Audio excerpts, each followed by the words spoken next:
Всем привет! Сегодня будем обшивать сдвоенную инсталляцию. А это наша отправная точка для изготовления гипсокартонной конструкции. Одна рама у нас стандартная высокая, вторая низкая, с уже встроенными выходами для воды. Профиля нашего каркаса с правой стороны будут продолжением оконного проема.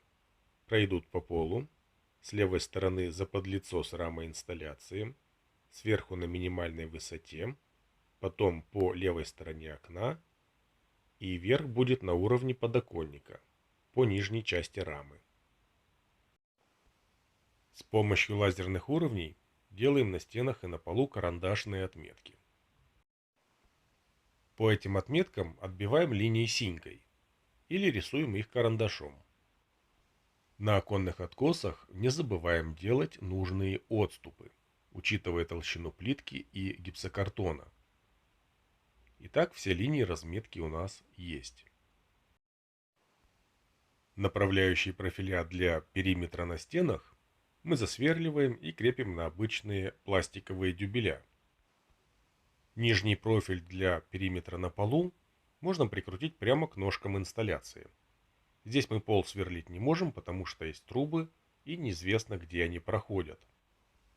Между собой части периметра скрепляем саморезами по металлу.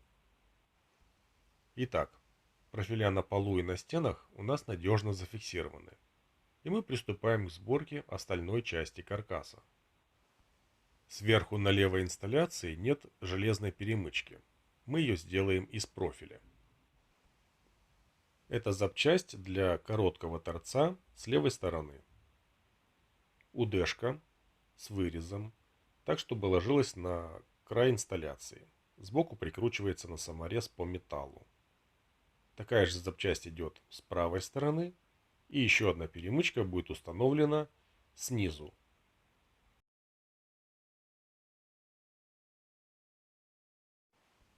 Маленькие детальки прикрутили на свои места. Теперь нужно поставить верхний угловой профиль в каркасе. Здесь у нас кронштейны мешаются, и поэтому пришлось сделать вот такие вырезы. И загнуть профиль. Для того, чтобы он не упирался в железяки кронштейна. Не всегда возникает необходимость в таком тюнинге, но если надо, то профиль можно модернизировать как угодно. Установка профиля элементарно проста и никаких трудностей не вызывает. После установки профилей все торцы скручиваем саморезами в одно целое. Вырезы на профилях лучше делать таким образом, чтобы на раму инсталляции ложилась боковая часть УДшки, потому что она не такая рельефная, как, например, дно профиля. Сверху и слева все готово. Совершенно не обязательно собирать сразу весь каркас как одно целое. И вполне возможно зашивать гипсокартоном отдельные его части по мере готовности. С правой стороны нашей конструкции мы прикрутили полоску гипсокартона, чтобы сделать по ней точную разметку для профилей. Потому что собирать каркас в воздухе для 3 плоскостей не очень удобно. Под окном рама короткая. В этом месте нам нужно собрать крепкий короб из профилей и гипсокартона, так чтобы он был нужной высоты и находился в одной плоскости с инсталляцией. Для большей прочности каркас передней части будет собран из СДшек. А это готовая правая сторона нашего короба. Как вы видите, профиля скреплены саморезами по металлу, а гипсокартон прикручен на саморезы по гипсокартону. У нас никогда не используется одновременное крепление и листа, и профилей в каркасе саморезами сквозь лист. Устанавливаем угловой горизонтальный профиль. По железу верхняя сторона каркаса готова. Здесь не нужны дополнительные перемычки, потому что обшивка будет многослойной. Закручиваем еще 2 полоски гипсокартона на правую часть инсталляции и на верхнюю часть нашего подоконного короба.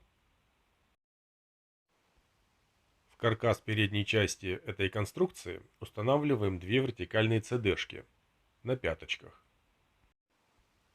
Профиля установлены не плашмя, а ребром, для того, чтобы передняя стенка была максимально жесткая.